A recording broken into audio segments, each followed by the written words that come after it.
Bonjour et bienvenue dans ce nouvel épisode du podcast du Lapin d'Alice 2.0.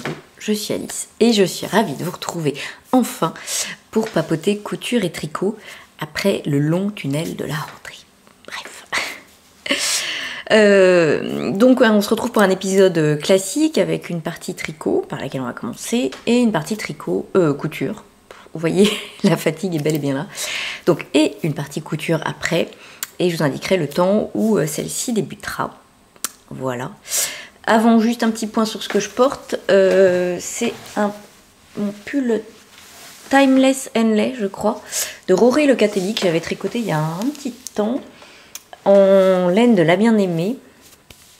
Donc je ne me souviens plus le nom. C'est un pull que j'aime beaucoup. Voilà, avec des faux boutons, machin. Je l'aime beaucoup. Alors, je le trouve pas toujours très facile à porter parce que il a beaucoup de trous. Donc pour un temps entre deux comme ça, là il fait pas très beau, mais il fait pas très froid, c'est pas mal. Mais finalement je le porte pas aussi souvent que le mériterait ce modèle, je trouve. Bref. Alors en tricot, j'ai un projet fini à vous présenter qui est le pull Neon Snow que j'ai testé pour Nadia Crétin-les-Chênes, NCL Knits, et qui est sorti à l'occasion du Knit It. Voilà, avec la nouvelle base que proposait la bien-aimée. Alors, je vous montre ma version. Hop, il y a des poils de chat, bizarrement. Hop. Donc, voilà le pull Neon Snow de Nadia Crétin-les-Chênes. Voilà. Donc, moi, je l'ai tricoté, je vous le dis, avec la nouvelle base de la bien-aimée. Donc qui est la base Sport Nouveau et qui est un fil 300 mètres pour 100 grammes, donc un vrai sport, 100% non superwash fil mérino, et j'avais en coloris principal ce magnifique coloris Winterfell qui est je crois mon coloris préféré chez la bien-aimée, un bleu bien profond, et fluoromorganite en coloris contrastant qui est un peu plus orange dans la vraie vie, mais enfin bon, qui est bel et bien fluo. Voilà. Donc il faut 4 écheveaux du coloris principal, vous voyez qu'il m'en reste quand même pas mal, mais je l'ai entamé, hein, il était nécessaire, et un écheveau du coloris contrastant, donc j'aurais de quoi faire peut-être un petit bonnet, peut-être un petit pull pour un bébé. Enfin les bébés chez moi ils commencent à devenir trop grands pour juste un écheveau. Hein. Bref, c'est un pull qui se tricote du haut vers le bas. Moi, j'ai fait la taille 2 et je l'ai tricoté en 3,5. Nadia, elle le tricote en aiguille 3. Mais bon, Nadia, elle tricote, je pense, un petit peu lâche, je vous le dis. Voilà. Moi, je l'ai tricoté en aiguille 3 pour un échantillon de 23 mailles. Voilà. Donc, il se tricote du haut vers le bas. On commence par des cotins 1 et puis on a des rangs raccourcis donc, pour creuser l'encolure et une construction en raglan. Voilà. Donc une fois qu'on a fini la mise en place du col, les premiers rangs raccourcis et le début des raglans, on vient insérer ce motif de jacquard qui est simple à réaliser parce que vous voyez il n'y a pas de grands fils à tirer quoi.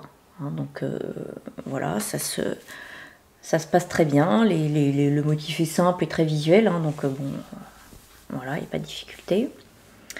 Donc on continue le jacquard avec les augmentations du raglan jusqu'à la hauteur nécessaire pour séparer les manches et le corps. Donc on sépare et puis on continue le corps tout droit. Voilà, voilà. Et on termine à nouveau par des côtes 1-1. Donc ensuite on reprend les mailles des manches. On a quelques diminutions qui ne se voient pas beaucoup parce qu'il doit y en avoir 4, hein, donc pas beaucoup. On reprend un petit bout de la grille de jacquard et puis après on fait plusieurs diminutions d'un coup là avant le poignet et on finit par un poignet en côte 1-1. Bien évidemment la deuxième manche est pareille. Donc c'est un modèle d'abord comme toujours avec Nadia, tout roule tout seul. Simple et bien expliqué. Enfin, voilà, les modèles de Nadia, ça paraît toujours simple parce que c'est tellement bien expliqué que ça coule de source, quoi. Voilà. Et puis bon, le modèle n'est pas très compliqué, une construction raglan, c'est simple. Le jacquard est plutôt facile à suivre, etc. Donc Donc un modèle très agréable à tricoter, et ce d'autant plus que la laine, enfin moi je sais pas si vous allez voir, elle est très très ronde, elle est douce pour une laine non superwash. Franchement, elle ne gratte pas. Elle accroche quand même, c'est là où on sent qu'elle est non superwash. Elle accroche quand même un peu, ce qui fait que pour le jacquard, c'est très bien. Mais elle est vraiment douce. Elle est très ronde. Moi, j'aime beaucoup. Elle est très ronde, plutôt retordue et gonflante. On voit un peu là dans les échevaux, vous voyez, elle est moelleuse. Vraiment, c'est une laine que j'ai beaucoup aimé tricoter. Donc voilà, je trouve qu'elle fait pas, elle fait plus épaisse que de la sport. Pourtant là, vous voyez, au niveau de l'échantillon, j'avais bien le bon nombre de mailles, mais au toucher, hein, on dirait une laine plus épaisse que de la sport. Donc voilà, j'aime beaucoup ce nouveau pull. Je suis très contente de mon choix de couleur qui a été grandement inspiré par enfin complètement copié d'ailleurs, n'ont pas inspiré, par des couleurs qu'avait choisies mon amie Marie Prune pour un gilet qu'elle avait fait pareil avec fluo marganite, je crois, et du bleu marine. Donc voilà, je trouvais ça très sympa. J'ai pas encore eu l'occasion de le mettre parce qu'il a fait 40 degrés encore jusqu'à maintenant. Hein. Donc je ne dirais pas que j'ai hâte, parce que même si je suis contente que l'automne soit arrivé et qu'on puisse remettre des pulls, j'en suis pas encore au stade de remettre des grands pulls. Quoique là, avec la petite fraîcheur, c'est agréable. Et oui, donc là j'ai juste un débardeur en dessous, ça me gratte pas du tout. Hein. Voilà, donc il tombe parfaitement, l'encolure très bien, hein, elle n'est pas collée, elle est pas... Enfin moi j'aime beaucoup, j'aime pas non plus quand c'est trop dégagé parce que je trouve que ça fait... Quand on met quelque chose en dessous, voilà. La longueur, bon moi j'aime bien quand c'est pas trop long, donc c'est parfait. Les manches aussi, enfin... Voilà. Donc, un pull dont je suis très contente et une laine vraiment... voilà, je vous la conseille si vous avez envie de tricoter une jolie laine sport. Enfin, voilà, moi j'ai beaucoup aimé. Donc, un bon premier projet pour la rentrée. Alors, en encours, j'en ai plein, bizarrement. Et puis, mais je pourrais pas tout vous les montrer parce qu'il y en a deux que j'ai oubliés lors d'une soirée tricot que j'ai faite avec des copines. Bon, donc voilà, j'en ai deux de plus que ce que je vais vous montrer. Ça va être l'occasion de faire un petit peu un point sur ce que j'ai. Le premier qui est un que j'ai hâte de reprendre. Oula. Ce qui est bien, c'est qu'on voit depuis combien de temps ils sont dans mon sac à projet, mon sac à tricot. Voilà. Je sais pas si on va voir quelque chose. C'est le Snowdrop de Longue avec Anna. Que j'ai très envie de tricoter et de porter. Que je tricote en double fil mohair de Liz Taylor. Et voilà, qui a la particularité d'avoir ces jolis motifs sur les manches, qui est en côte anglaise, avec un joli point. Et voilà, alors j'adore la couleur, j'aime beaucoup, c'est très agréable à tricoter, je trouve. Enfin, j'en ai pas tricoté énormément, mais j'ai trouvé ça sympa. Un peu compliqué la mise en place, mais bon, là maintenant ça va dérouler tout seul. Et puis je le tricote sur mes aiguilles licorne Adi, là. Moi, ça a l'art de me mettre de bonne humeur. Du coup, je les cherchais d'ailleurs, ces aiguilles-là, pour je ne sais plus quoi. Et ben, elles étaient déjà prises, donc c'est dommage. Ah, vraiment, c'est sortir les aiguilles, ces aiguilles-là, ça me met de bonne humeur. Il en faut peu, hein, donc profitons des petites doses de bonne humeur, je crois qu'il y en a besoin. Donc voilà.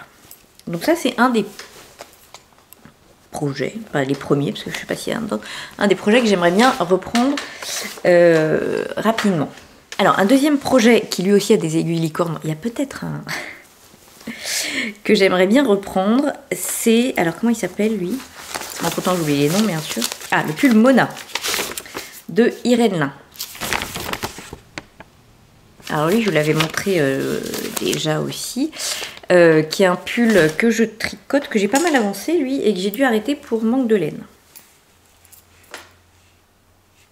Je le tricote dans cette base plume de Hélène Hélène. que j'avais acheté au Knit It de l'an passé, donc en 2022. Et puis il m'en avait manqué une parce que j'avais acheté que 2 échevaux, mais j'avais décidé que je voulais faire un pull quand même. Et donc là, je lui ai commandé un 3e écheveau que je viens de recevoir. Enfin, que j'ai reçu, non, juste avant le Knit It, mais bon. Et donc lui, il faudrait que je le continue. La question étant, j'hésite. Parce que comme j'avais un peu la flemme et que j'avais que 2 échevaux et que je voulais essayer, enfin j'avais bon espoir que ça marcherait. J'ai pas alterné sur la fin du corps, non, sur la manche, je crois. Oh, peut-être que si. J'avais l'impression que sur le corps ça se voyait plus. Alors, quand même, on voit peut-être un petit peu que le corps. Bon, peut-être je chipote. Je me demandais s'il fallait pas que je détricote et que je réalterne un peu plus. Bref. Et de toutes les façons, je me demande si le corps est pas assez court. C'est pareil, j'avais essayé de le finir. En tout cas, enfin, surtout de pas le rallonger parce que j'avais vraiment peur de manquer de laine. Donc je le trouve un peu court, il faudra que je le réessaye. Donc peut-être que je vais détricoter le corps pour le rallonger un peu et auquel cas j'alternerai. Voilà. Et donc je suis dans la première manche, dont vous voyez que grosso modo elle équivaut à un corps. Hein. Toujours sur mes aiguilles licor. Et donc après il me restera la deuxième manche. Donc la question c'est plus est-ce que je le rallonge. Je pense quand même que oui, un peu. Là il me paraît court comme ça. Il faudrait que je le réessaye. Mais il me paraît un peu court. Voilà. Donc pourquoi pas. Ensuite j'ai... Alors lui je suis pas sûre de le reprendre tout de suite. Parce que c'est plus un projet entre guillemets d'été, en tout cas printanier, qui est le Bogota de Florence, le style knitting. Vous avez une petite photo là. Que je tricote dans la base, si j'ai perdu dans une base de Madeleine et Philibert. Je sais plus comment elle s'appelle, c'est sa base de la box de printemps. Donc je sais pas si elle est disponible dans le catalogue. Summerlin, je crois. Quelque chose comme ça. Parce qu'il y a du lin. Enfin voilà, j'en suis là. Donc c'est du jersey, là. 0 cerveau. Donc peut-être que c'est le tricot que je peux sortir lors d'un tricoté, etc. Mais je suis moins pressée de le finir dans la mesure où peut-être c'est un peu... Quoique, hein, il y a quand même du mérino. Je sais pas. Il me plaît beaucoup. C'est pas le premier que je vais reprendre. Mais bon. Si je peux l'avoir fini en avance pour le printemps prochain, ça peut être bien. Et puis c'est vrai que, bah, vous voyez, j'ai des projets qui ont mis plus d'1 an à être finis. Et c'est pas que... Alors dans les faits, ça m'embête pas d'avoir plusieurs en cours. Ce qui m'embête, c'est quand ils mettent plus d'1 an à être fini, parce que souvent quand je commence un projet, j'ai envie de le porter en fait. Et donc bah, le fait d'en avoir autant fait que forcément ils mettent longtemps à être tricotés et j'en profite pas aussi vite que ce que j'aimerais. Voilà. Et là par exemple j'ai envie de monter plein de projets, j'ai repéré plein de nouveautés pour l'automne-hiver. J'essaye de me retenir en me disant bah en fait si je les monte, de toute façon ils vont pas avancer parce qu'en même temps il faudrait que je finisse cela. Donc j'essaye de me dire je finis déjà ceci, sachant que je vous dis j'en ai 2 autres que je peux pas vous montrer mais je les ai oubliés. Ça serait quand même mieux. Voilà. Ensuite j'ai 2 châles. Alors le premier, j'ai 2 châles de Stéphane West. Le premier qui est le... Ah, ça y est, à chaque fois j'oublie son nom, oui. Bon, c'est un châle fragmentation, shawl, que j'avais commencé cet été avec la box, oui, là, comment ça s'appelle? Le calendrier de l'Avent de Madeleine et Philibert de l'an dernier. En grande partie, hein, il y avait quelques petits ajouts de Urso et c'est tout, je crois. Quelques petits ajouts de Urso. Voilà. Donc lui, voilà, il est très agréable à tricoter. C'est pareil, ça peut, contrairement à aux apparences, ça peut vraiment faire un tricot 0 cerveau. Parce qu'en fait, c'est que du point mousse. Bon, il suffit de raccrocher, mais ça, c'est pas compliqué. Et on n'a jamais beaucoup de mailles. On finit maximum en bas avec, je sais plus, 120 mailles à peu près. Donc, c'est relativement rapide. On se voit vite avancer. J'ai fait 3 bandes et un chouïa, là. Il y en a 7. Donc, voilà.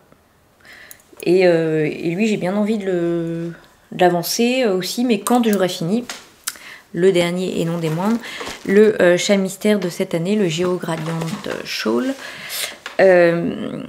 J'ai pas fini l'indice 2, mais bientôt. L'indice 3 sort demain, puisque nous sommes mercredi. Voilà, donc bon. J'aime bien être dans les temps pour le Mystery Shawl, même si là je suis pas sûre d'avoir fini l'indice 2 avant et que le premier indice. Enfin bref, j'aime bien pas être trop décalé parce que j'aime garder la surprise. Et que après, si on a trop de décalage, en fait, sur Instagram, on tombe vite sur des visuels, parce que même si les gens mettent en deuxième photo, en fait, quand on y revient, Instagram, ils zappent la première photo et enfin voilà, on tombe sur la deuxième. Donc on a du mal à passer à travers les mailles du filet et à ne pas avoir de visuel. Et comme moi, ce que j'aime, c'est vraiment la surprise. Voilà, j'essaie d'être un petit peu dans les temps. Voilà, vous voyez, moi, par exemple, je ne vais pas voir la vidéo qu'il fait. Vraiment, je suis les instructions ligne par ligne. Je ne sais pas ce que je fais. Et ça m'amuse terriblement de me laisser guider. Voilà, je lui fais une confiance aveugle. Et sans vouloir m'étendre sur ce qui s'est passé, là du coup pour le premier indice version 3 du machin, j'ai été voir pour essayer pour adapter un petit peu, puisqu'il y a eu ces petits soucis, et que le carré final, enfin le dernier indice final qu'il proposait, c'est pas que j'étais déçue, c'est que je trouvais tellement... Enfin, j'ai beaucoup aimé... Donc voilà, finalement je vais rentrer un petit peu dans le truc. Sa première version de l'indice 1, moi je l'ai trouvé magnifique, et la construction très intéressante. Enfin voilà, j'ai beaucoup aimé la construction, ça me plaisait beaucoup. La version qu'il a proposée ensuite, en termes, elle était très jolie aussi, mais en termes de construction c'était moins rigolo.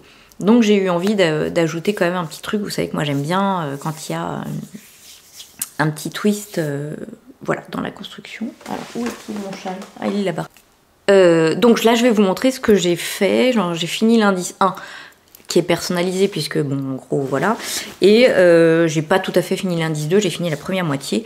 Donc si vous ne souhaitez pas voir, je vous invite à passer juste cette petite section. Voilà.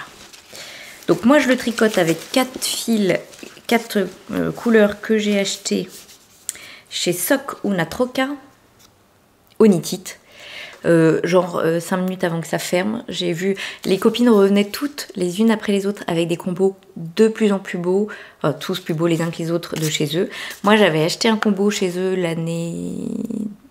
y a 2 ans je crois, ou l'année d'avant, que finalement j'ai pas utilisé parce qu'il était trop beau, et voilà, bref, vous savez parfois quand on a des choses trop belles on n'ose pas les utiliser, c'est ridicule, je sais.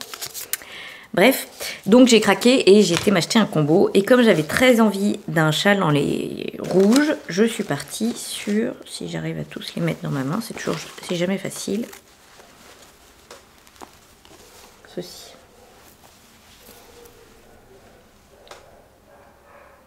Voilà. C'est de la Sock, Fingering, 400 mètres 100 grammes. Ah non, 100% mérinos. Je pensais qu'il y avait un petit peu de... Voilà. Et donc, voilà où j'en suis.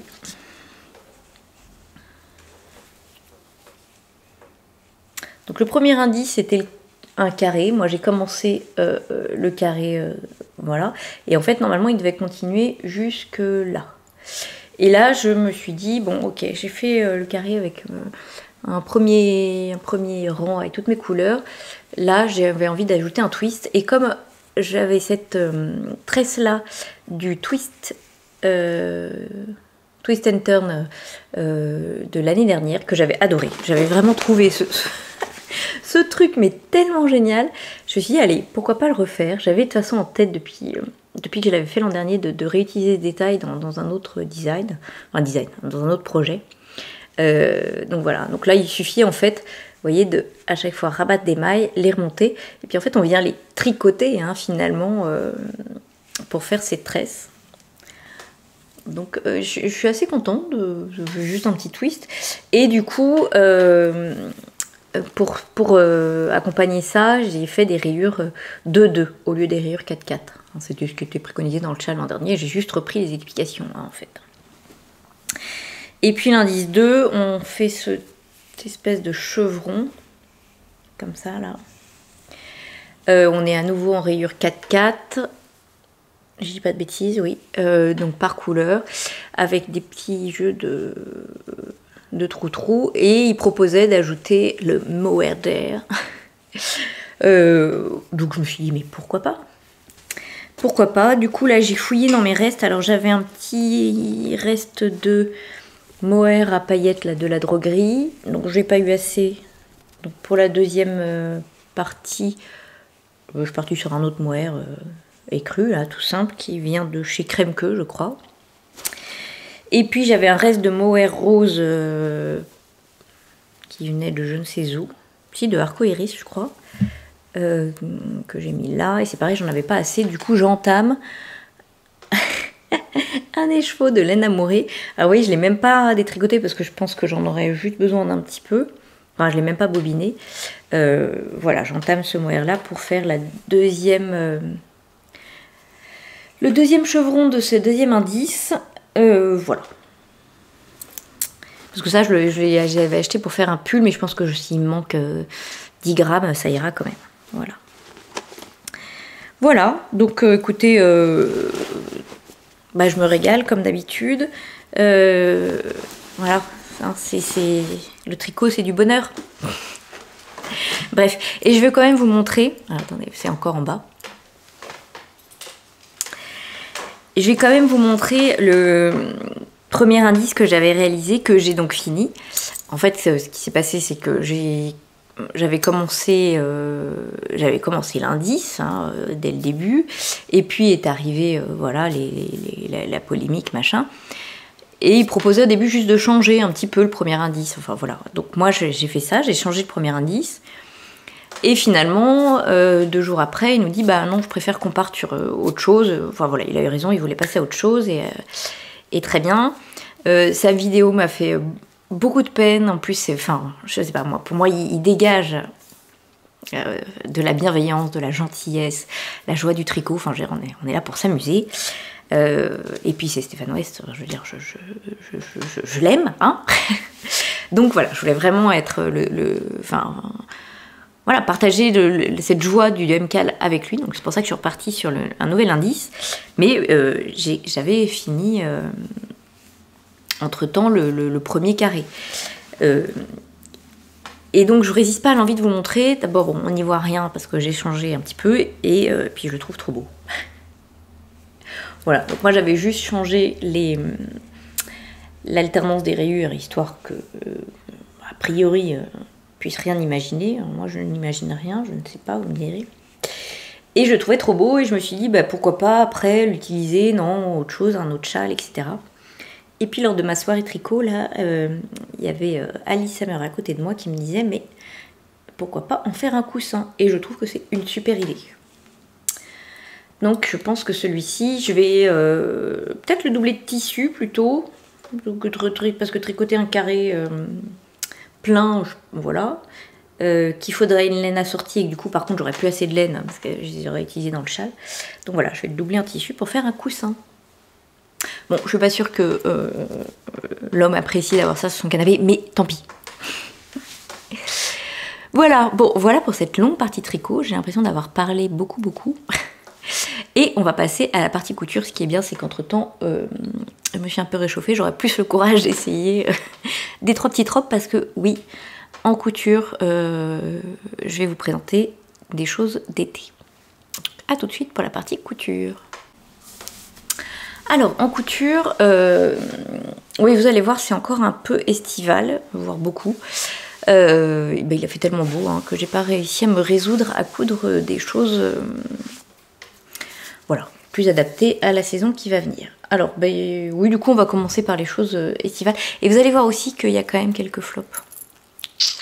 Je crois que là aussi, la fatigue m'a bien atteinte. Du coup, il y a quelques ratés. Alors, néanmoins, on va commencer par une première réussite, qui est, si je retrouve le patron, ça serait bien. Donc, on va commencer par une première petite blouse, qui est une réussite. Ouais. Qui est la blouse Christelle de Majam Couture, qui était un patron issu d'une box, mais comme entre-temps, il y a eu un moment où j'ai arrêté ma mon abonnement box parce que bah, j'avais trop de retard. Spoiler alert, pas du tout. Je l'ai repris parce que je me suis complètement laissée tenter par la box challenge. Enfin voilà, j'aime bien les challenges aussi en couture. Et puis c'est vrai que souvent quand j'ai envie de coudre un projet, et ben je repense à des cousettes Majam parce que c'est bien coupé, ça tombe bien, c'est des choses qui sont faciles à vivre. En gros, Majam Liz Taylor, c'est vraiment des habits que je mets au quotidien hyper facilement. Donc voilà. Donc du coup, je me suis dit, bah allez, je me laisse tenter. Et puis c'est l'occasion, là aussi, de les soutenir. En plus, ils sont de la région, donc moi, ça me fait plaisir. Et le côté box challenge, voilà. D'ailleurs, j'ai reçu la première hier. Trop bien, trop bien. Et puis ça va être les vacances, trop bien. Bref. On s'égare. Donc, la blouse Christelle, je l'avais repérée, je l'avais beaucoup aimée. Et puis, là, en recherchant un petit modèle de blouse qui change, je me suis dit, tiens, pourquoi pas celle-ci. Donc, je l'ai prise en PDF sur le site. Je l'ai cousue en taille 38, comme toujours chez Majam. Et je l'ai cousue dans un coton indien que j'avais acheté chez Pauline, la mercerie La Rochelle, cet été. Voilà. Alors, d'abord le tissu.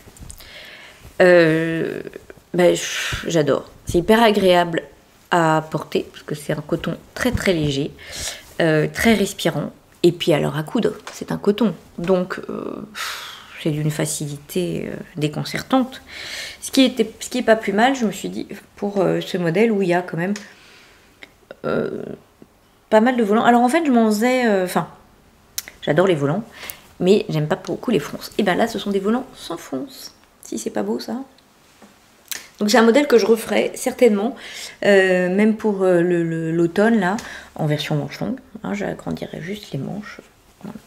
Donc, c'est un petit chemisier relativement simple, qui a des devants avec des pinces. Je sais pas si on les verra.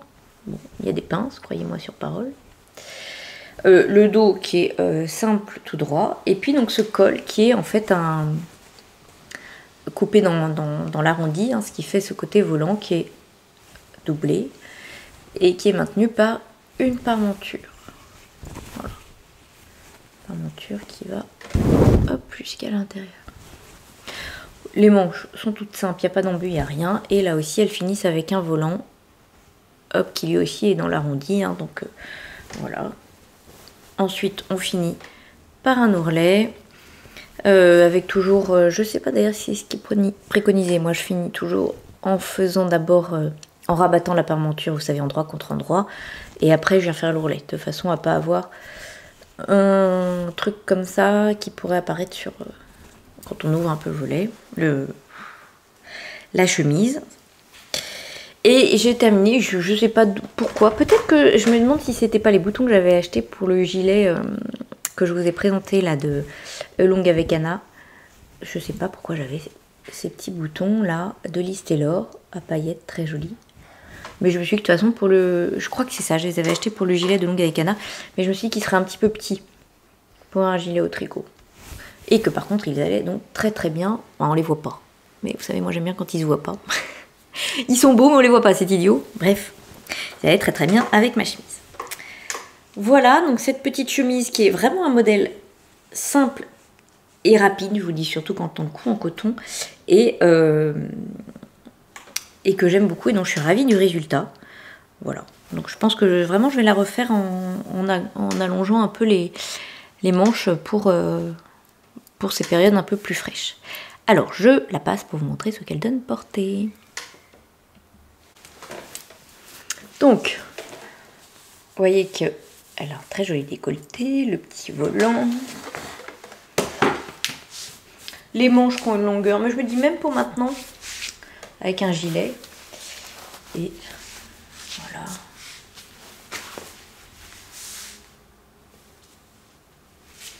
Donc un petit chemisier à la fois simple, mais qui a quand même le tout petit twist qu'il faut. Et puis moi-même l'hiver, d'être un peu dégagée comme ça ne m'embête pas. Il suffit de mettre un châle. Voilà. Et tout le monde est content. Donc première cousette réussie. Ouais. Allez, on va faire un coup l'un, un coup l'autre. La deuxième cousette que je voulais vous montrer, qui est la jupe Birkin. Je crois que c'est ça.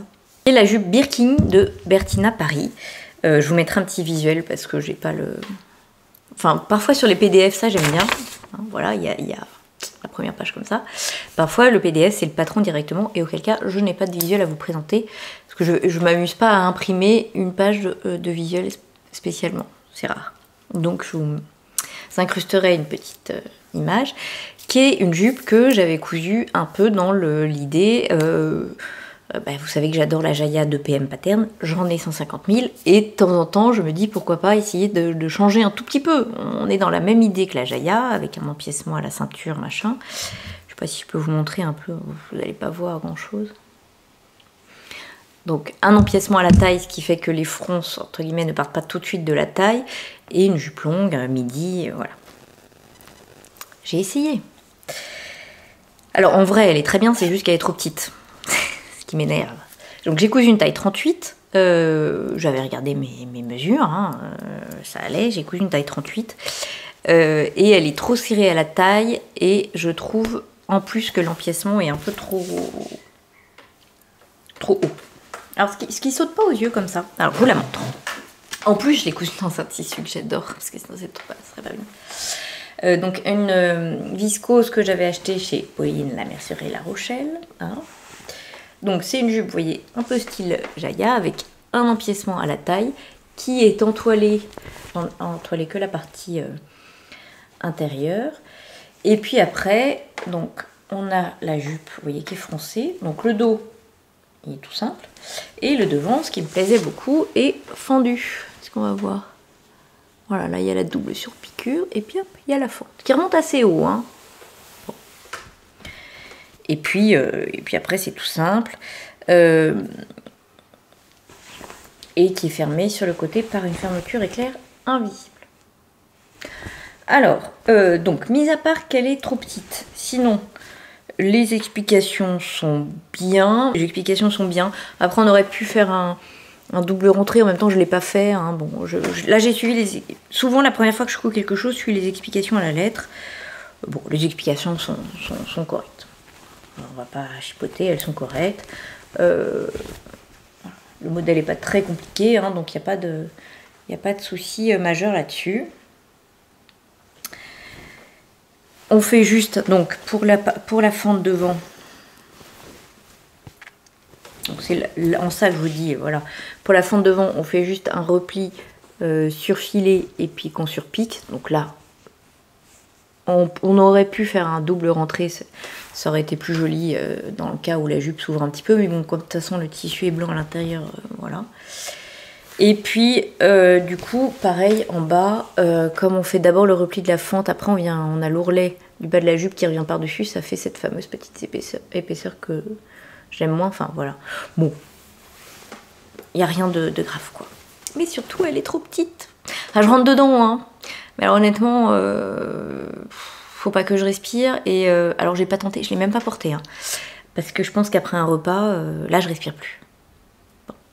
Je vous la passe quand même pour vous montrer que... Alors il y a deux solutions. La première, je perds un peu de poids. Bon. C'est pas à l'ordre du jour. En plus, vu le froid, le moral pas toujours, bah, moi j'ai besoin de chocolat, hein, donc bon. Ou je la donne à quelqu'un, peut-être je me dis, ma belle-sœur qui est un petit peu plus mince, d'ailleurs mes deux belles-sœurs qui sont un peu plus minces que moi, si ça vous plaît les filles, hein, voilà. Parce que c'est dommage. Alors, moi j'aime beaucoup le tissu, en plus j'avais envie d'une jupe un peu rose, quoi, vous voyez. Allez, je vais être obligée de me recoudre une, c'est pas grave. Mais je crois que j'ai pas de tissu rose. Bon allez, je vous la passe. Alors, donc vous voyez que... Hein, Alors ça gaine, hein, ça c'est sûr, hein. Là ça gaine, hein, parce que bon, comme en plus c'est un peu entoilé, ça gaine. Mais vraiment là j'ai... Enfin moi je trouve que c'est trop... Enfin je me sens pas à l'aise, je suis trop serrée, voilà.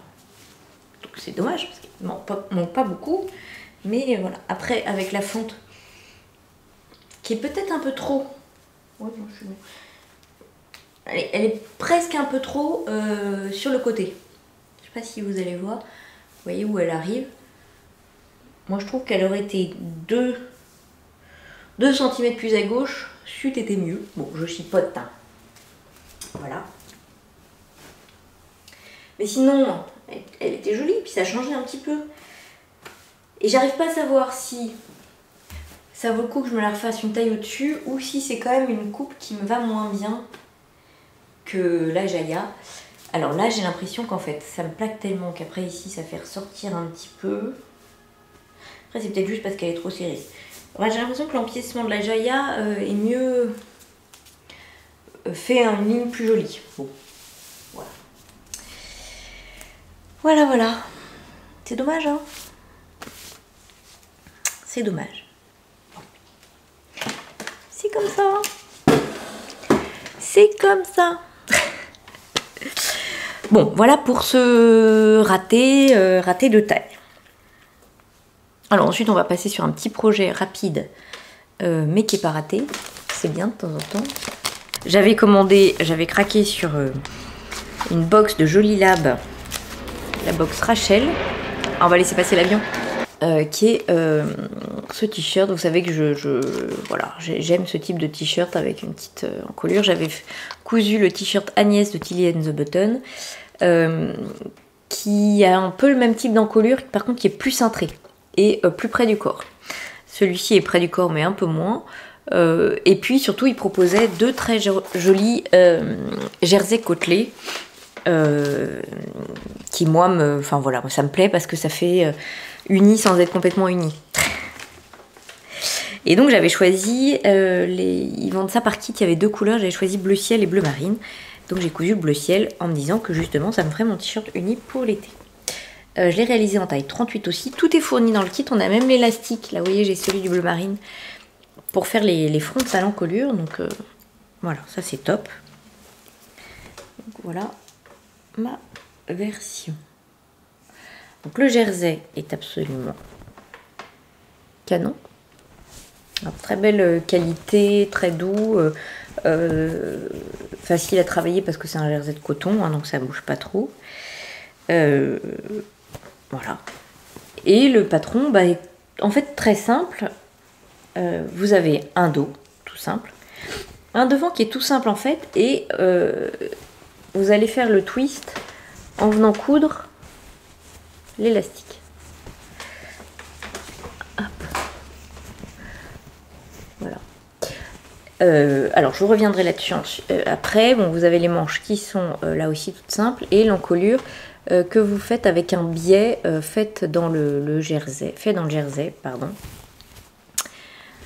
Et enfin les ourlets que vous pouvez faire comme vous voulez. Moi j'ai choisi de faire le fameux truc l'étui là. En fait c'est juste un ourlet rouloté à la machine qu'on vient un peu étirer en cousant. Ce qui fait cette petite aspect laitue. Alors, donc je suis très contente et je trouve qu'il va très bien porter. Il n'y a aucun souci. Après, j'avoue que cette façon de faire, là, justement en comparant avec le Agnès Tilly and the Button, est moins facile à faire, je trouve, et fait peut-être un résultat moins joli. Donc là, vous voyez, on vient faire un aller-retour avec le fil élastique. Bon, l'aller, il n'y a pas de souci, on tire, enfin voilà. Mais le retour, comme on a déjà fait des premières fronces avec la couture à aller, et ben en fait, il peut y avoir, enfin moi c'est ce qui s'est passé la première fois, donc j'ai dû recommencer, des faux plis, vous voyez, qui se prennent quand on repasse par-dessus. Alors peut-être que j'aurais dû recoudre en tirant un peu, mais c'est pas évident, parce que la première couture fronce, que peut-être, oui, j'avais peur de tirer trop parce qu'il n'est pas encore accroché l'élastique en haut. Enfin bon, j'ai trouvé que c'était Moins facile que dans le Agnès de Tilly and the Button où on savait on prend un morceau de laminette, là c'est élastique transparent qui est plus large et qu'on vient coudre en une seule couture devant. Pour un résultat très similaire, hein. Donc voilà, bon. Après une fois porté, parce que je trouve aussi que comme ça le rendu est, visuellement est moins joli, une fois porté il n'y paraît plus, hein. Il est très très beau. Et puis la deuxième chose, c'est cette bande d'encolure là qui est quand même difficile à faire. Je trouve toujours que les biais dans le jersey, c'est galère. Ce sont des tissus qui marquent quand même moins bien au fer. Et c'est difficile de faire un truc très très propre. Alors moi, dans ces cas-là, mon truc, c'est de commencer par le coudre endroit contre envers à l'intérieur, de façon à ce que la dernière surpiqûre qui sera apparente, je vienne la faire en ayant l'endroit face à moi et essayer de la faire le plus proche du bord, voilà. Mais ça reste quelque chose qui n'est pas hyper facile à faire, notamment, je sais pas, oui j'avais dû m'y reprendre, vous voyez là par exemple, ouais, ça c'est pas toujours nickel du coup, voilà. Donc, mais en même temps, si on avait fait une bande de jersey, enfin ça aurait été moins joli aussi, donc j'ai pas de solution pour faire un truc aussi propre que ce que je voudrais. Et notamment au niveau ici, c'est difficile de faire, voilà, de faire un truc très joli. Là aussi j'ai dû m'y reprendre pour bien reprendre le... Comme c'est un peu en V, alors voilà, c'est pas évident. Bon. Donc ça demande vraiment de l'attention, quoi, pour que les finitions, tant qu'à faire dans un t-shirt comme ça, surtout que bah, ce qui va attirer l'œil c'est le décolleté, il faut que les finitions soient jolies, quoi. Voilà, mais je vous dis, en fait, porter, enfin d'abord, en m'appliquant, elles sont quand même correctes, hein, et porter, je trouve que le décolleté est très très joli. Hein. Donc je suis ravie du modèle et je ferai le bleu marine aussi. Mais je me demande dans quelle mesure... Je vais refaire le bleu marine avec la technique de l'élastique, et je pense que c'est un patron que je réutiliserai.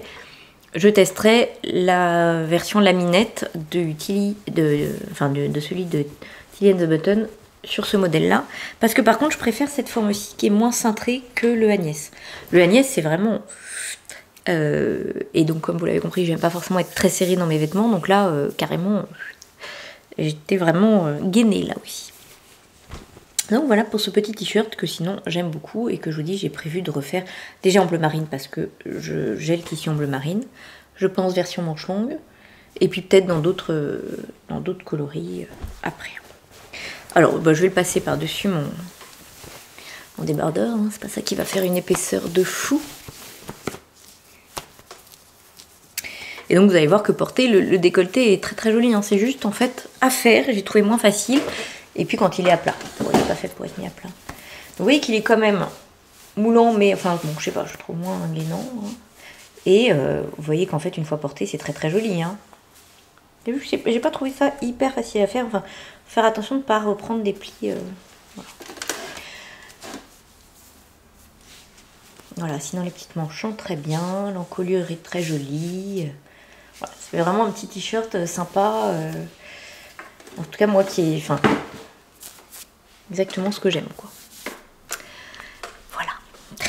Donc pour le t-shirt Rachel, que j'aime beaucoup, hein, c'est une réussite. Attention. Juste, il y avait quand même quelques petits points difficiles. Alors ensuite, je vais vous parler de la blouse Kaoline de Caledonia Couture que j'ai testée. C'est une marque que enfin, j'avais jamais testé pour elle. Et quand elle a publié l'appel au test pour sa blouse, j'ai craqué.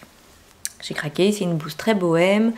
Alors c'est pareil, je vous montrerai un visuel, sinon je vais vous montrer la mienne, on voit assez bien. Enfin, quoique non, on voit pas si bien que ça. J'aime bien quand il y a des patrons, des dessins techniques. Donc, je vous montrerai quand même, je vous montrerai un visuel avec le dessin technique. Donc c'est une blouse qui a plein de jolis détails avec des plis notamment sur les manches. Voilà. Et une blouse assez bohème avec un nœud devant, beaucoup de fronces. Voilà. Et elle préconisait de le faire pas dans une... Enfin plutôt dans un coton justement léger pour d'abord faciliter pareil, la couture et puis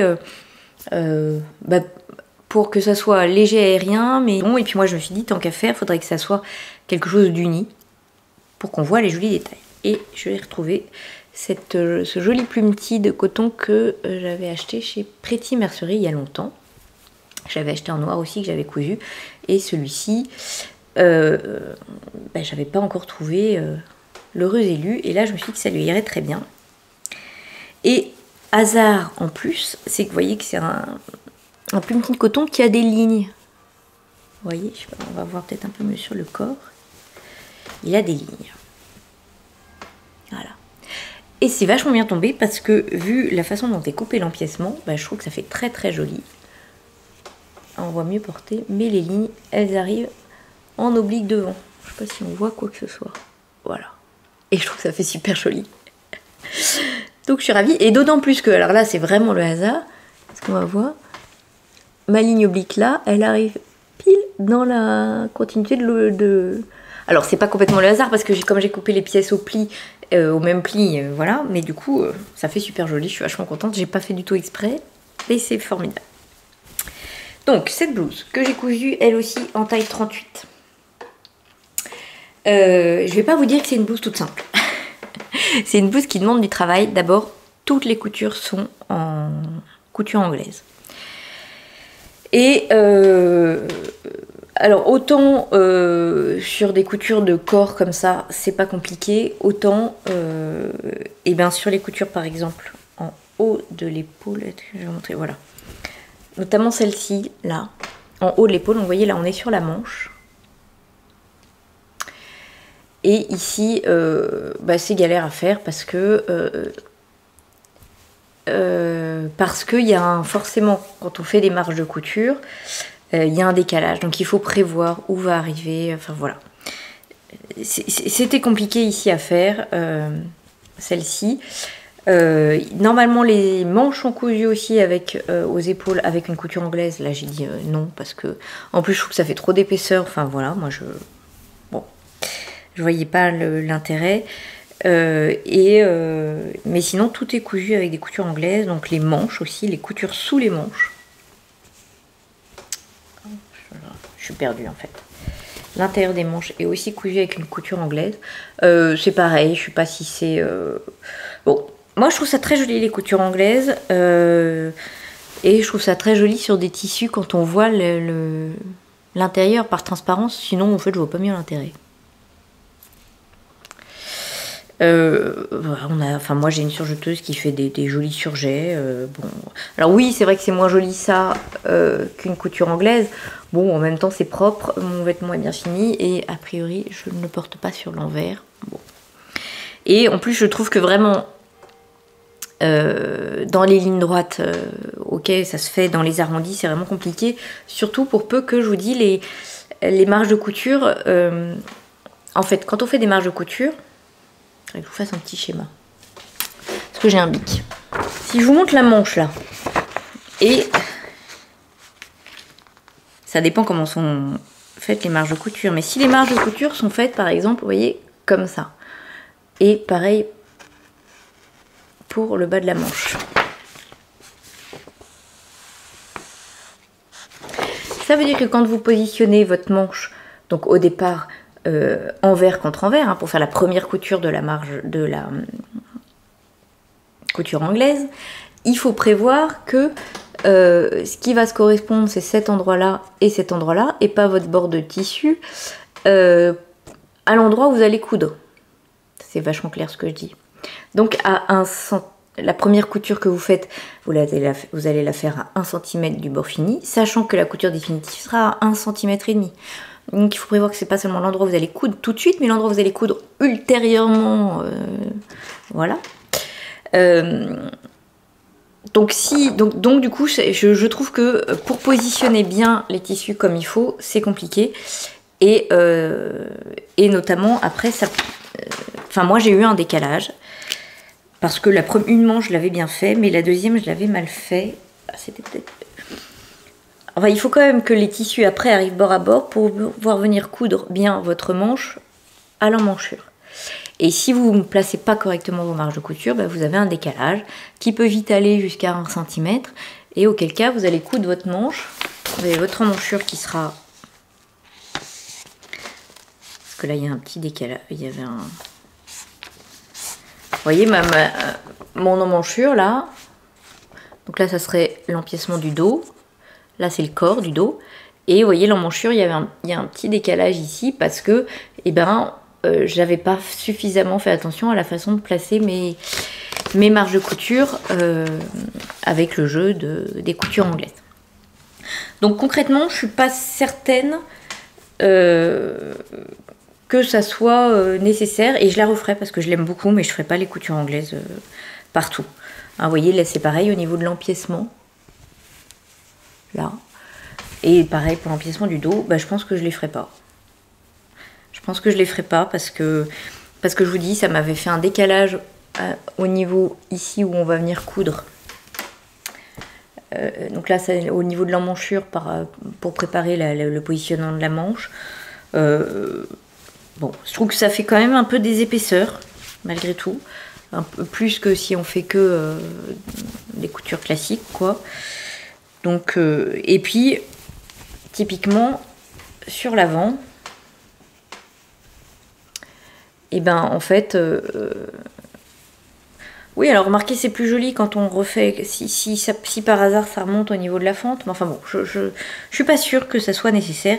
À la limite, quitte à m'acheter des fils de surjeteuse, plus ton sur ton, si je dois coudre, enfin voilà, j'ai pas des roses comme ça. Voilà. Je suis pas sûre de refaire toutes ces coutures anglaises, mais, non, parce que là j'ai l'impression de, voilà, j'ai râlé contre les coutures anglaises, vous avez bien vu que ça m'a gonflé. Mais bref, ma blouse, à part ça, je la trouve super jolie. J'adore ce détail des plis qui pour le coup est très simple à faire. Hein. Je vous dis, le plus difficile ce sont les coutures anglaises. Là c'est juste, on plie le tissu, hop, envers contre envers, et on vient coudre à, ça doit être 1,5 cm du pli, et c'est tout simple. Donc là il n'y a pas de difficulté. Après, il y a plein de fronces, donc des fronces devant au niveau de l'empiècement, des fronces dos au niveau de l'empiècement, des fronces au niveau des épaules, des fronces au niveau même du col et des fronces au niveau du bas de la manche. Voilà. Et le poignet qui est en biais. Mais bon, ça, il n'y a pas de... Il est pas trop fin. Enfin là, pour le coup, il n'est pas trop difficile à coudre parce qu'il n'est pas trop fin, le poignet. Le col qui est un petit col Mao. Et puis un petit lien à coudre. Voilà, qui est maintenu grâce à une parmenture. Et là, pour le coup, vous voyez, la parmenture est bien finie parce que on vient pas juste faire un surjet, on fait un petit tourlet au bord de la parmenture. Donc là c'est nickel. En fait, je reproche pas du tout le soin. Moi, je suis la première à dire il faut qu'il y ait des jolies finitions. Certes, mais en même temps, j'aime quand même quand la couture est pas trop compliquée. Et là, je trouvais que c'était trop compliqué. Bon. Encore une fois, je suis aussi fatiguée. Donc, enfin, quoi qu'il en soit, je l'adore, je la trouve magnifique. Je trouve que le patron est très joli, tombe super bien. Mais ces coutures anglaises compliquent la couture. Voilà. Sur ce, je vais quand même vous montrer comme elle est très jolie. Et je vous dis, je vais en refaire une. Hein, parce que vraiment, j'aime beaucoup. Je trouve que là, je suis ravie de mon choix de tissu. Ça va être le plus difficile de choisir un autre tissu. Donc j'avais envie de la faire en... Alors peut-être pas en Liberty. Parce que j'avoue que le côté ici un peu voile de coton, très léger, je pense que ça lui va bien. Donc peut-être plutôt un voile fleuri, quoi. Style Liberty, mais pas Liberty, qui même si c'est très léger, c'est pas aussi joli, aussi léger que ça. Là, c'est vraiment très très léger. Bon, ça va pas aller avec ma jupe, mais je vous ai mis des photos sur Instagram où je trouve qu'elle est super sympa. Donc vous voyez là, si c'est pas beau, le hasard fait bien les choses. Les manches, donc, qui sont 7/8e, très larges, mais pas du tout gênantes. Parce que, justement, 7/8e.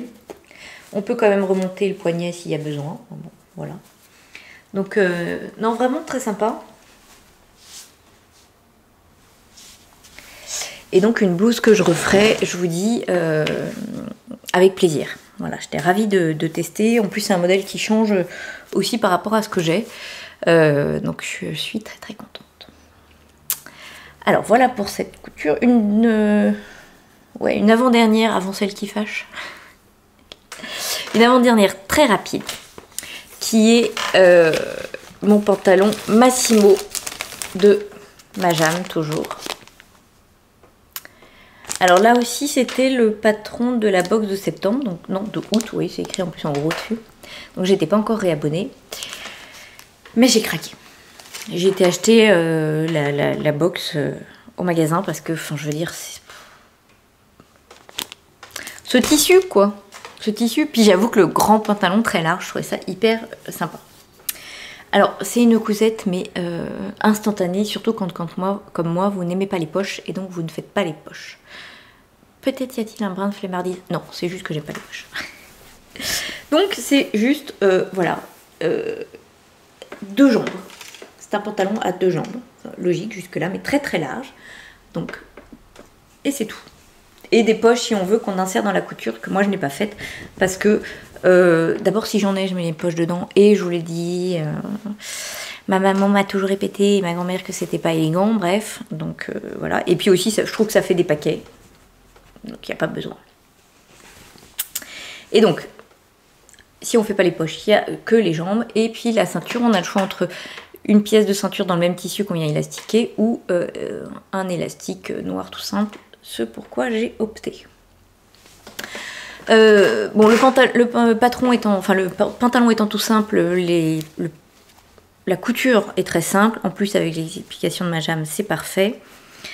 J'ai bien aimé, encore une fois, le souci des détails sur quand on vient coudre l'élastique, là, on fait le coudre à la machine de façon à pouvoir, enfin le bas, de façon à pouvoir venir ouvrir la couture. Bien sûr, on voit rien parce que c'est noir, et la surpiquer pour que les rentrées de couture se tiennent bien. Elle pense bien nous dire de surjeter le bord du pantalon avant de venir le coudre à la ceinture. Et moi, je l'ai cousu avec un point élastique de la machine à coudre en l'étirant comme elle le préconise. Et c'est très très bien. Voilà. Et c'est très très bien. Donc j'aime beaucoup beaucoup mon pantalon. La seule chose, c'est que le tissu froisse énormément. Ouais, froisse beaucoup. Et qu'il est... il est fragile, quoi. Enfin bon. Alors en plus, c'était peut-être de ma faute. J'avais dû coudre 2 projets avant de changer mon aiguille. Et bon, bah du coup, j'ai tiré quelques fils. Bon, là... Bon, donc interruption... Voilà, ça veut dire que ça va être l'heure que j'arrête et que j'aille faire à manger. Donc bref, le tissu est un petit peu fragile, puis mon aiguille est arrivée en fin de course, donc je suis un peu déçue, j'ai tiré des fils. Voilà, bon. Alors ça se voit pas, hein. Non, ça se voit pas. D'ailleurs là, je ne retrouve pas où. En le cousant, j'ai vu que j'avais tiré des fils, mais là, je ne retrouve pas. Il est tellement chargé que je ne retrouve pas. Et alors, ce truc-là, ça se voit, vous voyez qu'il est... Mais c'est d'une légèreté. Quand je l'ai porté, je dirais pas que j'avais l'impression d'être nue, mais presque. Le bonheur, alors qu'il a fait 40 degrés, donc voilà, c'est le bonheur. Donc je me dis, ça me tente très bien d'en faire d'autres, et en même temps, il y a aussi le tissu qui fait tout, donc j'ai pas vu d'autres tissus sympas. Et puis est-ce que j'ai besoin de 15 pantalons comme ça, qui sont quand même des choses où on passe pas inaperçu? Je ne sais pas. Ah oui, et il y a aussi un petit truc quand même, c'est que les jambes sont tellement larges en bas, que dans les escaliers, il m'est arrivé de me prendre les pieds et j'ai failli me casser la margoulette. Alors, donc déjà, vous voyez qu'au niveau de la ceinture, comme toujours, l'élastique, enfin moi, il est pas serré, mais j'aime pas être serré, mais en même temps, il tient bien quand même. Enfin voilà. Donc, on est super à l'aise. Il est très très large, il est tellement léger. Oh, aïe, aïe, aïe. Ou alors en noir, mais oui, mais en noir, on verrait pas, je sais pas. J'hésite hein, quand même. Hein. J'hésite quand même. Je dis juste faire attention dans les escaliers. Voilà.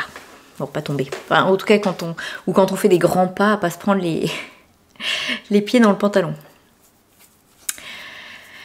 Voilà. Bah écoutez, il me reste une dernière cousette. Donc là... Mais on va trouver une solution ensemble, je suis sûre. Parce que... c'est pas fichu. C'est pas fichu. Bon. Alors...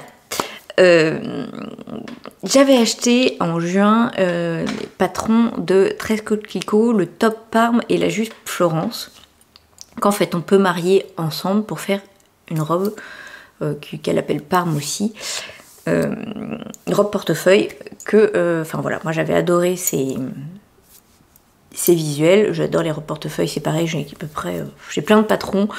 que j'aime et je continue à changer, ce qui est idiot. Je sais pas pourquoi, je devrais me cantonner à un qui... Voilà, mais en même temps, j'aime bien découvrir des nouvelles choses. Puis là, il avait quand même un petit truc de nouveau. Donc bref, voilà. Alors c'est pareil, je vous mettrai des petits visuels. Donc Parme, c'est un top. Florence, c'est une jupe, mais on peut les marier. Et moi, j'avais envie de les marier. Parme, je suis pas sûre de le faire en tant que tel tout seul parce que il est un peu court, trop court pour moi. Par contre, la jupe Florence, je la ferais peut-être toute seule, oui.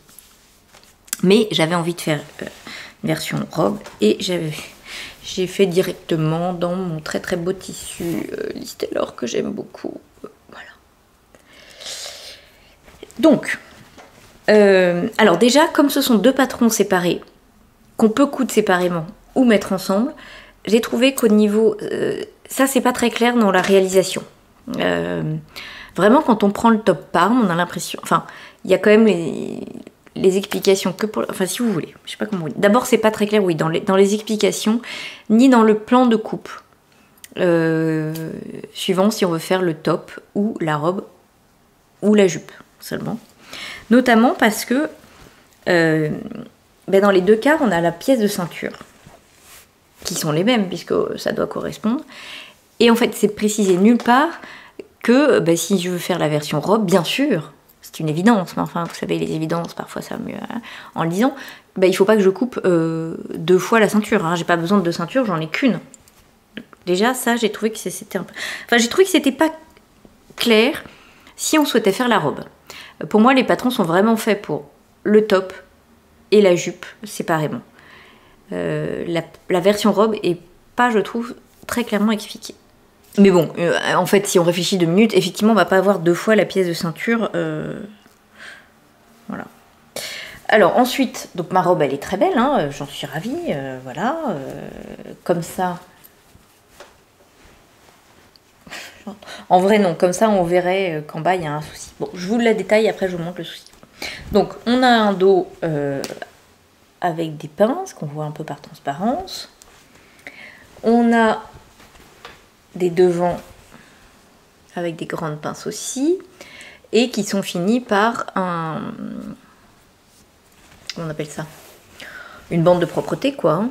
Voilà, qu'elle nous fait sous-piquer, très bien. Voilà. Les manches, il y a plusieurs options. Moi, j'ai choisi les manches papillons, là, je crois que ça s'appelle. Très, très simple, c'est bien expliqué, il n'y a pas de souci. Voilà. Et là, vous voyez, je trouve que elle nous dit bien dans quel sens les croiser. Enfin, vraiment, c'est bien fait.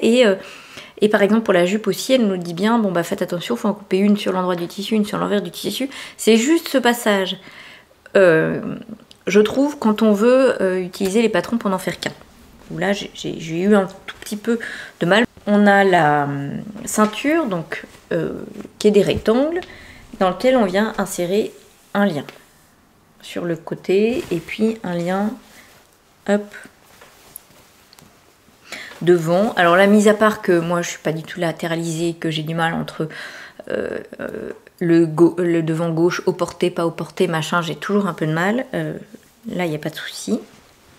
Et puis la jupe.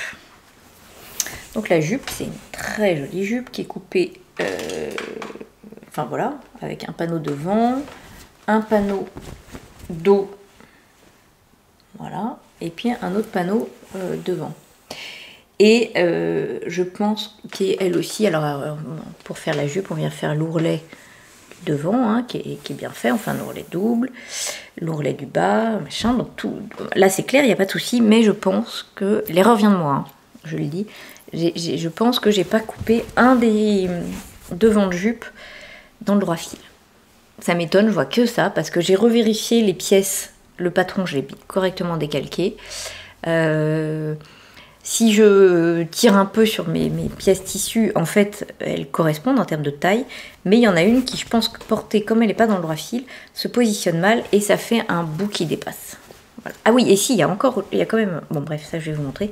Et il y a quand même autre chose qui, du coup, n'est pas expliquée...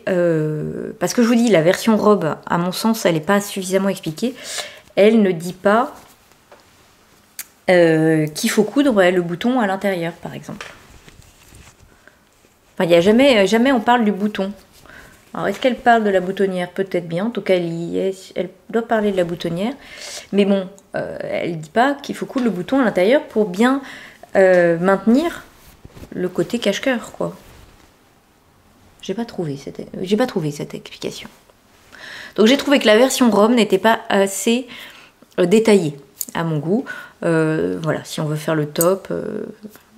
Alors, j'ai pas fait en même temps, ça je peux pas vous dire. J'ai trouvé qu'il manquait quelques informations sur comment utiliser vraiment la version du top et la version de la jupe pour en faire une robe. Voilà. C'est un peu à nous quand même de nous débrouiller. Après tout, c'est une option qu'elle propose et c'est très bien. Mais et c'est pareil d'ailleurs, quand on achète le patron, je m'étais fait la réflexion. Parce qu'elle l'appelle la robe Parme. Mais en fait c'est le top Parme et il faut vraiment acheter la jupe Florence si on veut faire la top Parme. J'avais pas trouvé que cette information là était sautée aux yeux sur l'instant. Donc bref. Alors je vous passe ma robe pour que vous voyez un petit peu le problème. Alors donc le haut, jusque là tout va bien, vous voyez, je trouve qu'il tombe très bien. Bon là j'ai gardé mon débardeur, mais je pense que c'est pas nécessaire, ça se croise bien, quitte à mettre un petit pins. Enfin voilà, hein. Les manches sont très très jolies. Je l'ai cousu en taille 38, je sais pas si je vous l'ai dit. Je trouve que la taille est très bien. Bon, on peut resserrer avec le... Ça j'aime bien la façon dont est fait le portefeuille, où on n'a pas de trou, enfin on n'a pas à glisser le fil dans un trou. Je trouve ça toujours compliqué. Là, tel que, enfin ça sort, c'est très bien. Donc là, ici c'est maintenu par le bouton. L'emplacement du bouton n'est pas marqué, mais enfin, donc c'est à vous de le trouver en l'essayant, mais enfin après tout au moins vous adaptez. Voilà, donc jusque là tout va bien. Jusque là tout va toujours bien. Et là il va falloir que je monte sur le canapé. Alors moi quand je l'ai essayé ça m'a sauté aux yeux, hein. Je sais pas si vous voyez que là, ce côté là, il dépasse. Je sais pas si vous allez voir. Hein. Il dépasse. Et il est effectivement, quand je mets la robe sur un cintre, il est plus long. Et je pense que c'est parce que le tissu n'est pas dans le droit fil, il doit pendouiller plus, je ne sais pas. Donc, j'espère que vous m'entendez d'ici. Il y a deux possibilités. Soit je recoupe le bas de la robe pour égaliser. Bon. Mais du coup, en fait, j'ai pas... Enfin, c'est de la triche, quoi. C'est juste parce que le tissu est pas dans la bonne longueur. Soit, mais ça veut dire changer toute la fermeture, le lien. Je change le croisement parce que c'est mieux dans ce sens-là, je trouve. Ça se voit moins puisque la partie la plus longue est sur le dessus. Ça choque moins. Voilà. Soit je laisse tel que parce que j'ai la flemme. Mais enfin, moi, ça me choque. Je trouve que ça se voit. Donc je vous remontre, version, je change le côté, c'est-à-dire que là j'ai plus le fil, hein. Donc là c'est pas un problème, il faudrait que je remette le bouton, mais là j'ai un fil qui s'attache à rien, donc il faudrait que je mette ce biais là, etc. Enfin, ça veut dire refaire la ceinture des fers, soit dans la version telle qu'elle est aujourd'hui, je recoupe un peu le bas, ici, pour égaliser, quoi. Soit, vous allez me dire, ça choque que toi.